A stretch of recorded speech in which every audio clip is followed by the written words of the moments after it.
Greg. Welcome back to the podcast. It's wonderful to have you here to talk about subscriptions this time. Oh, thanks for having me. I love coming on the show. Now, even though you've been here before, and our listeners probably know who you are, please introduce yourself, and in particular, tell us about your latest book.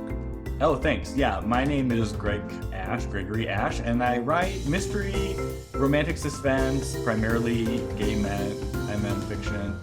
My most recent one was December, and that was A Spoil of Beasts. So I'm doing the crossover series for all of my mysteries. Got the final book coming out here in February. We've caught you right between the books. Yeah, it was perfect. Between books 3 and 4. Yeah. And it's interesting because the last time you were here, we were talking about that series starting. So we kind of get to book in that a little bit. Oh, yeah. This has been awesome. Yeah. And it was fun to come. We talked about Kickstarters. I remember that was a fun conversation. Yeah. Yeah. And this time out, we're talking about subscriptions. And you've recently launched a subscription to your readers. Tell us a little bit about what you're offering through that. Yeah. So the way I kind of pitched this to my readers because I waffled on doing this platform for a long time. But what I eventually pitched to them was basically to think of it as a patronage thing. So like the starting place is, this is a way for you to help me out, help me create more stuff if you're interested and you enjoy the work I do and you want more of it. And so that was kind of my starting place because I wasn't sure that I could promise enough like regular new content to say like, swap your Netflix subscription out for this or something like that. But I did feel like I could say, hey, if you like my work and you want to support me, like here's a place to do it. And I will do my best to like show my gratitude by giving you more of what you love. And so kind of the way that looks is I've got 3 tiers. My first tier is more frequent updates about what I'm working on. I don't do a lot of that on social media. Usually I just kind of announce projects once they go up for pre-order. This is kind of a chance for people to see a little bit more behind the scenes. I'm serializing some books here, so they're kind of exclusive early access to these books that will eventually go out for sale, but they get to see them and they get to get chapters every week. And then the second tier, I call it like the bonus content scene. So they get epilogues for the books that come out. They get ebook copies of the books that are serialized with some bonus content in them. I do some flash pieces and short stories. And then the third tier, the highest tier, is really kind of that all access. Here's a draft of something that nobody's seen before, or help me come up with some ideas for my patronage content, or vote on what I'm going to do next. Like today I sent out a call to my people at the top tier asking for their help naming a character. And so that one's probably the most opportunity for people to kind of have a say and participate in that creative process. And I kind of wrote some blurbs around this when I was sending information out. And that was one of the things I really wanted to highlight for people was this is a way to be part of that artistic endeavor, whatever you want it to look like for you, I guess. And it's interesting you mentioned the poll, because one of the questions we got from our Patreon community from Katie directly kind of talks to that, because Katie said that one of the authors that they subscribed to did a Patreon poll to help name the last book in one of the series. Oh, cool. And a D&D podcast they subscribed to let you submit character names that then get turned into NPCs. Oh, cool. Yeah. And Katie is asking about the fine line between letting the subscribers influence content and then also potentially using someone else's idea for the story. Right. Like, how do you kind of think about asking for that input and then allowing the input, but then still having control over what it becomes so it didn't become something you didn't want it to be? Yeah, no, that's a great question. So this was my first time asking for that kind of information. And I did give some parameters. I said, here's what I know about the character already. Here's the role I know that she has in this story so far.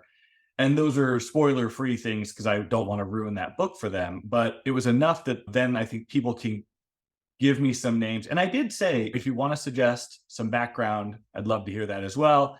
And right now, I'm not sure. I've gotten a really good amount of answers just today since I sent that out. And so I'm not sure if I want to just make that decision myself or if I want to then collect those names, pick a few, put it up for a poll. So I'm really feeling my way through it. With something like a character name, that's not I don't feel like that's a huge creative compromise, especially because this is a side character. I think I would have a lot more qualms about naming a book because I really try to pick my titles kind of carefully and considerately about what the whole series is about, what that book is about. So I would have some difficulty relinquishing control over that one, but or main characters too. But like, I also think some of the suggestions I got for this character were not things that I ever would have thought of. And what was really fun for me as I was reading through them was to say, okay, that's so cool because if I take X, right, from this description or from the backstory to the name that one person wrote in, that gives me a great angle on the character that I wanted to take. I just didn't have this version of it. It was really fun to look at those. So we'll see how it plays out in execution. But so far, Mhm. it was a really good experience today on day one. Yeah. I like your idea too about pulling some of them and then doing another poll to be like, "I Yeah. like these. What do you think?" Yes. Yes. Yeah, and it's another chance for people to interact, but it's also a way to be like, "Hey, we couldn't do a vote on all 100 names that I got," right? Like that. But so I don't know. I'm gonna try it. Well, hopefully I'll have an update for you next time we talk. I like that. I did this was years ago now, and I only did it off my email list, Yeah. but I had a trilogy that I was doing, and at the end of the trilogy, I actually needed middle names Oh, for that's the MCs, fun.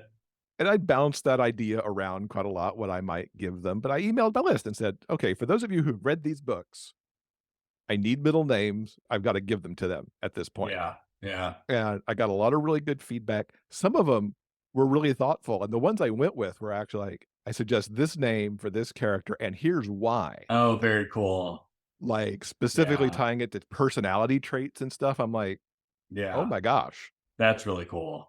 And then I credited them in the book and thanked them for providing that kind of detail. Well, and like I think that story that you just shared really goes to the heart of what I have at least tried to embrace as my understanding of these different subscription communities, which is that like the thing that's drawing them there and the reason that people want to join these communities is because they connect with your story or your character, right? So clearly in that story, right, they connected with those characters, they knew them so well, and they wanted to be part of that. So I think like that's a great story, even though that was over your email list, for thinking about what people want out of these interactions and hopefully what they're getting out of them as well, right? How do you view it as different from your Facebook group? Because you've had a Facebook group for years now. Yeah, and I love my Facebook group is great, and there's a lot of fun stuff that we do on there, especially in the summer when because I teach school, I have about 10 weeks in the summer when I have a little more time, and so I love that group and I enjoy spending time there, but one of the differences is that kind of as a commitment to people who are supporting me financially, right, on these patronage platforms is that I make those a priority, right, over kind of the Facebook group, which as much as I love, like it's just kind of a hangout place right now. So in the summer, I'll go back and I'll do some more summer programming for them, but it's not something that I can commit to year round. The other thing is, I really think, and again, this will probably be different for everyone that chooses to do subscriptions, but I really did want to present this as an opportunity to help me, not as a like Netflix Hulu subscription. So like that's where I feel like I can say, well, everybody's welcome in the Facebook group. I give a lot of free stuff away there. But if you want to do something for me, right, like here's this platform where you can do that. And get a lot of stuff. I mean, from that list that you presented, right? You're giving a lot of bonuses and stuff people can't get anywhere else and creating new material. Absolutely. Yeah. Cause I think, at least for me, like conceptually, that's what Patron is about, people helping support the arts so that things are created. Right. And so, like, that's really my goal is to give people more of what they want, like through this, right? Patronage. And from our own Patreon community, Regency Fan 93 also asked, does having this subscription group cut into your energy and time to write the actual books you're trying to sell? Because you talked about a lot of stuff you were creating there, and especially with the full-time job that you got. Again, it's early days still. The answer is not right now. It's not because I actually kind of in my production schedule built in time to write the 2 novels that are being serialized in 2024. So they're written, they're already done. And what I'll do is when I get to a good spot in my schedule this year, I'll write another 2 or 3 for 2025 because typically the way I write, I'm a few months ahead of whatever's releasing, and so I've got kind of a buffer in there to write another book. And so, I mean, I'm going to knock on wood as we're talking because I don't want to jinx myself because a lot of things can happen in life, right? But right now it doesn't. And kind of I've had a long tradition for people who follow me of giving away free short stories on my mailing list with every new release. And so this has kind of become one more step in that, which is now I write one extra chapter at the end of every book that's an epilogue. And so that becomes bonus content, right? There's a little bit more time spent packaging ebooks for the patrons because there's a little special branding on the cover. So it's the patron edition and a little bit of different formatting. So far, the time commitment is not intensive, but like I said, we're only about 6 weeks in. Yeah, lots of room for things to change. And you did in your newsletter too, we're doing I remember a couple books that you serialized out before you put them out Yes. for sale. Yeah. And so Yeah. now that's going into the patron group. It is. Yeah. So I did 4 books like that, and people seem to really enjoy it, and I enjoyed it. What I decided though was that the books that I'm going to serialize on my patronage site are the books that I might not have written otherwise because, Hmm. for example, the 2 that I'm doing this year are both about secondary characters in kind of my story world. And I love these characters. I have so much fun writing them as secondary characters, but I probably wouldn't have bumped their books up in my queue and written them if I hadn't thought, hey, this is a great opportunity for people who really like my stuff to get stories that they've been asking for. People have been asking for both of these books for quite some time. So serializing this way made me feel like it made sense. Whereas if I had just written them to put out for sale, I would have been like you have there's some prerequisites for that audience, right? Like people might not have wanted to read them because they don't know who these characters are. So I actually feel like this has opened the door for me to be creative about telling stories that I might not have told otherwise. Do you think those will become books for sale down the line, or will they stay like exclusive inside? I do tell my patrons that those serialized books will all become for sale at some point. And so they will be out there. They'll show up on Amazon and all the other sites. But this way, I feel like they've kind of done their most important function for me. They've completed that by being my best effort at fan service, like giving Mhm. people these stories that they've been asking for. Is that what these initial books are? It's like, "Hey, can I see a book with X and Y?" Yeah. And they're finally Yeah. coming to pass now? Yes. So I have a couple of characters that people have been shipping for a while. And so went ahead and wrote their story. And then I have another character everyone loves, and we didn't really know who he was going to end up with. And so over the summer, I wrote a little teaser story for my Facebook group where he essentially comes out to his brother, who's one of my main characters. And so that was a great setup for me to then in December say, hey, you're going to get that book about what's going on with this character if you're interested in seeing that. So anyway, yeah, so definitely things that wouldn't have come up for me as early if I hadn't had this platform. You wanna tease people who may not be in your group who these characters are and where they come Oh from? yeah, sure. Yeah. So one of the books is about Nico and Jaden. Nico is in all of the Hazard and Somerset books, is Emery Hazard's boyfriend for a while, and then his malicious ex, and then he has a little bit of a redemption. And then Jaden is from the Borealis books, and he is Shaw Aldrich's boyfriend, and then extremely patient ex. That's a relationship. And then the other book is about Fur, who is Augie's older brother from the first quarto. He is kind of the foul-mouthed, obscene older brother who's also a bully, but it's hard not to love him because you can tell the bullying comes from, I don't know, a lot of love, I guess. So if that's a thing, if that's a thing. So anyway, those are the 2 that I've got for 2024. As you put those out in the platform, are you gonna be asking for feedback on them, or are you kinda considering those done? Definitely, I want feedback. Yes. So if there's stuff that is, especially stuff that I get wrong. So fortunately, someone already sent me something and they're like, you've already used this last name. And I was extremely grateful. So, like, that kind of stuff is super helpful because it's one more step before it goes out. I actually serialized some stories in December about a new character called Luca.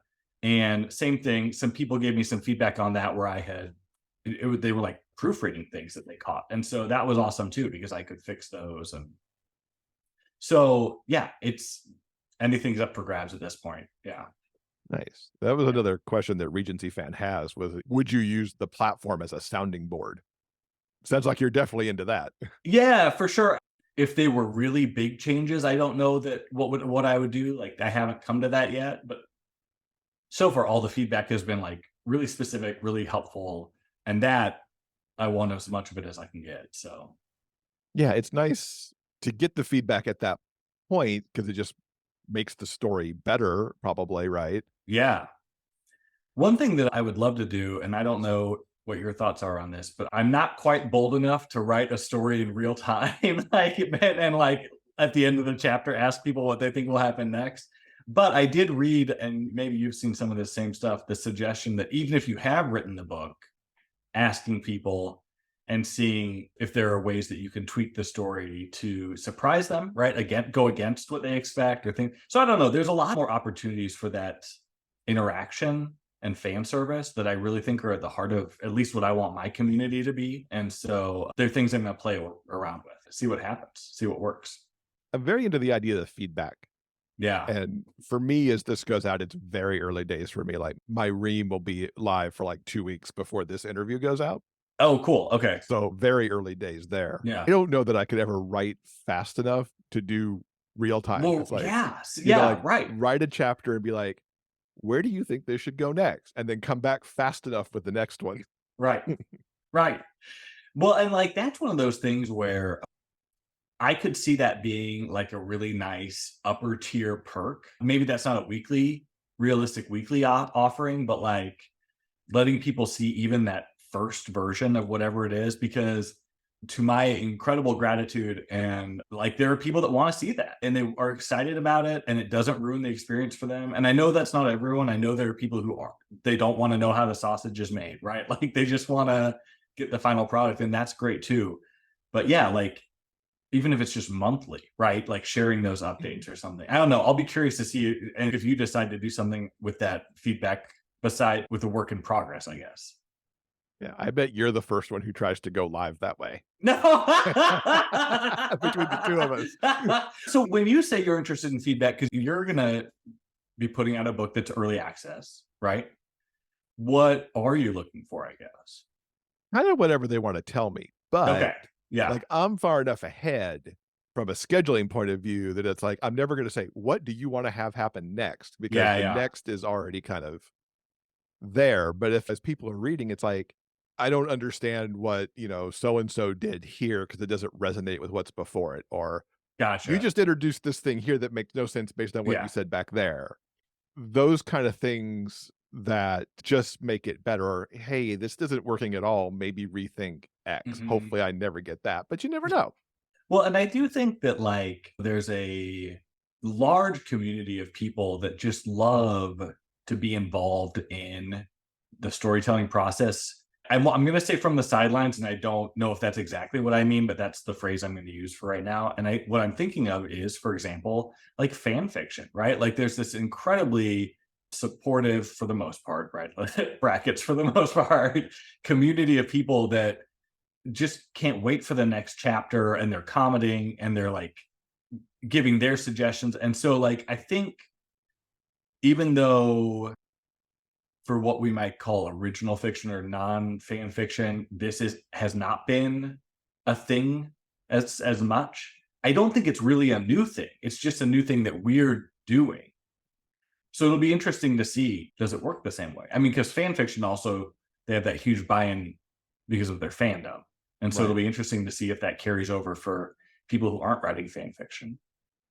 What do you think it is that's triggered the rise of subscriptions? Many authors have had subscriptions for a while. I can look at Like Only James in the MM sphere has had a community for quite a while in subscriptions.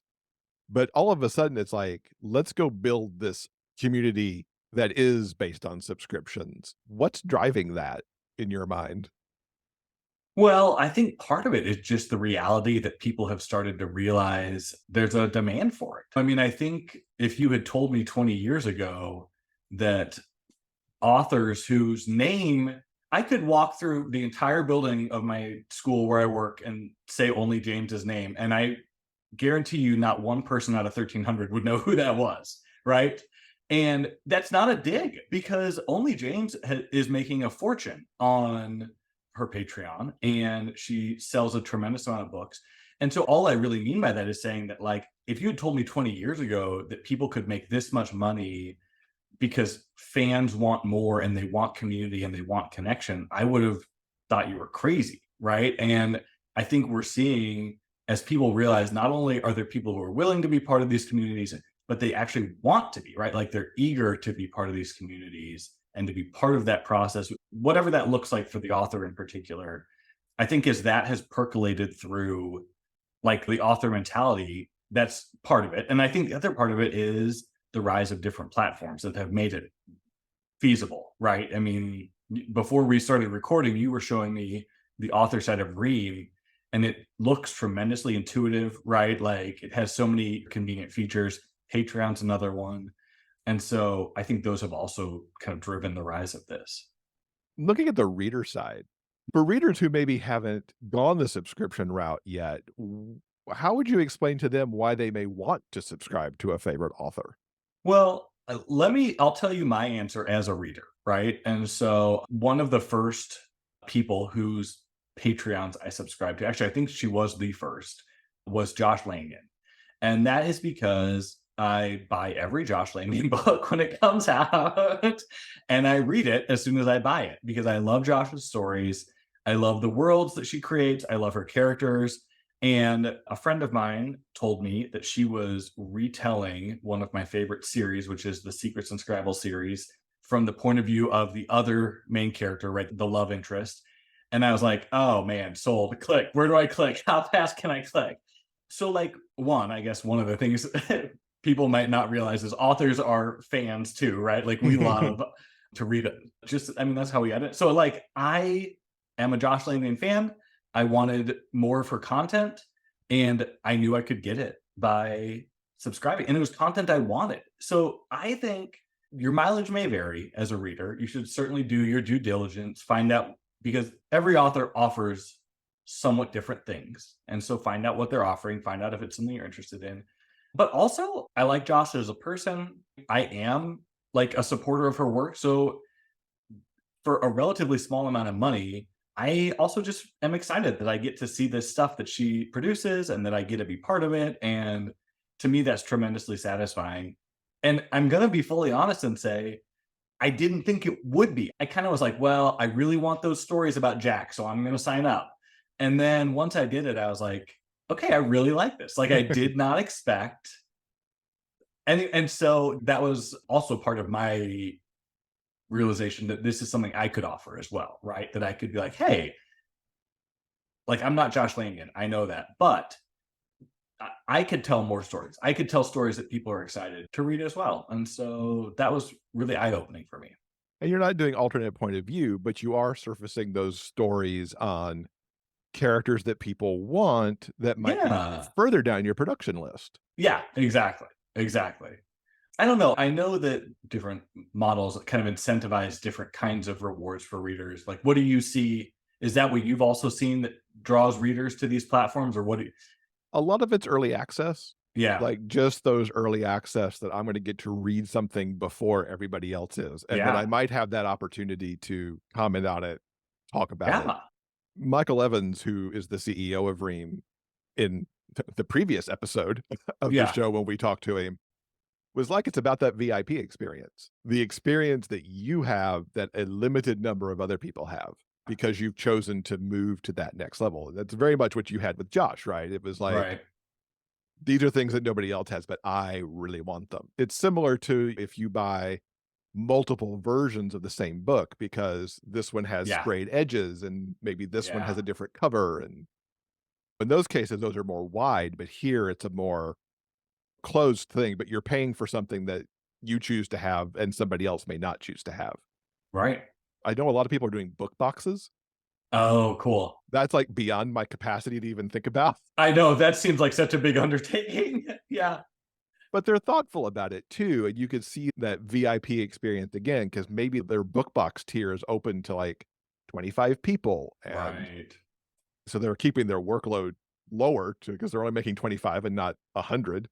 Yeah. But people can get that VIP experience. And in that box is maybe a special edition book and a piece of merch or whatever that Yeah. is. Yeah. So that was a great description of some things that I hadn't put into words for myself. And I really appreciate that. The other thing that I had been thinking, and this is not true for me, what I offer, but I think it's true for what I see other authors offering is kind of the private Kindle Unlimited, right? Like I have 150 hockey romance books and you can get all of them for $10 a month or whatever, and I Mhm. think that's another that is really appealing to people who read voraciously and love that author, right? Like I think that's another dimension to this that sadly I cannot satisfy, but I think a lot of authors can.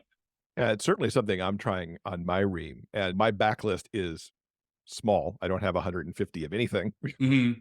but, I do have that if you are in what is currently my high level tier at $10, you can get my entire backlist along with some Yeah. exclusive other stuff Oh, cool. to have at your disposal to read, and maybe you come in for a month or 2 while you're reading that, and then you exit back out again for a little bit. Yeah. I think that's an important thing for readers to know too. Just because you subscribe doesn't mean you have to be there forever, Right. right? It's like, I Right. come in, I can get what I want, maybe that particular work in progress or this Yeah. particular something else, Yeah. and then maybe go patron another author for a while and then come back when there's Yeah. something else you want or, Yeah. move the budget around a little bit as you need to and keep going. There are certain streaming services. I'm like, I want to watch this show. I'm going to subscribe for a month and then I'm out Yeah. until the next show Absolutely. comes up that I want to see and then Absolutely. binge and move Yeah. on. Yeah. No, that's a good comparison. In the 6 weeks that you've had your subscription, what are you hearing from your readers about what they like about what you're doing in there? Well, I will say I'm sure there were people who weren't happy that I did this. Everyone was nice enough not to write and tell me that if they didn't like it. But I did get a lot of very kind emails. And I mentioned earlier that I went back and forth on doing this because I have, first of all, a lot of guilt about asking for money because that's just like hardwired into me. So that was part of it. But I also just really wanted to make sure I could offer something of value. And I was so touched that a lot of people wrote me and said, "I'm so glad you're doing this. I've wanted to do something for you to support you for a long time, and I didn't know what it was, and this is a great opportunity for me." And that was incredibly kind. I did kind of 4 short stories in December. People seemed really pleased with those. They got their patron special edition. People seemed pleased with that because it has exclusive content. And so I feel like the response has been positive. Kind of the next step is I do want to do some polls for feedback once we're about 3 months in and just say, hey, how are we doing? Are you getting a value out of this? Is this what you want? Do you want to see more of something? So I would say feedback has been good. And the next step is kind of soliciting some more specific input on Mhm. what's working, what do we want more of, what do we want less of. That particular thing that you mentioned, as we were preparing to do these episodes on subscriptions, we asked our patrons for the show, like, are you subscribing to authors? Why are you subscribing to authors? And there were a couple of those responses that were like, I just want to support them so they can write the next thing, do the next thing. And like the actual benefits of the tier itself wasn't the driving reason that they were doing it. And we certainly see that from the show perspective too, that we've got people who support the things that we do with the show without necessarily caring about the bonus stuff and the early access stuff that they get in the community. Yeah. No, I think that's true. I think there are a lot of people that want to do that. And I think kind of what, as I shared with my experience, like that ended up being more satisfying to me than I expected with supporting Josh. And since then, I've started supporting some other authors who I really like. And I just, I don't know. I love books. Why would I not support the writers that I love? Yeah, let them make more books. Yeah, exactly. Yeah. Now, your subscription is actually run through your own website. Right. You're not on Yes. Patreon, you're not on Ream. You are using something called Ghost behind the scenes, Yes. but for the readers, they're coming to your website. Yes. Yeah. What led you to decide to do that than being on one of the, let's call them the well-known platforms, if you will? A couple reasons. One is frankly money. I thought that the fees being charged by Substack and Ream and Patreon were higher than what they ought to have been for the service they were providing. But I really went back and forth on that point because they also have these beautiful established platforms and apps. That ended up being a toss up for me. I can't say that was really why I made that decision, but I really didn't like, in particular, that Patreon owned all the data. They own all your data and you can't take it with you. Even your content, like if you don't have another copy of it, you can't take it with you. You can't take your subscriber list with you easily. Like they just have everything locked down. And even though I don't write anything taboo, I was very wary of their content policies. Like not that long ago, LGBTQ people would have been on those content policies. And I just am really wary of even the best intentioned kind of stuff like that. And so there was stuff like that. And I just, when I looked at, I kind of went through the whole process of building a Patreon account and I looked at what I was going to be doing for my readers on Patreon, and I finally just thought, well, Ghost does all of this, and all they're doing is providing the engine behind it. They don't have any stake in the content or in the data. That's all yours. You can take it all. And so I just ended up going with Ghost because I'm primarily just publishing posts. I wasn't looking for a chat feature. I wasn't looking for kind of on Ream, you and I, before we started recording, we were talking about the annotating feature. Like those were things that they're super cool, but they weren't things that I felt like I needed to do. I've got a pretty active Discord server for people who like to chat. I've got other places where I could do other things. So I don't know. I mean, I don't know that this is the route that everyone, it's certainly not the route everyone has to take, right? Those were my big three were the Substack and Patreon and Ream.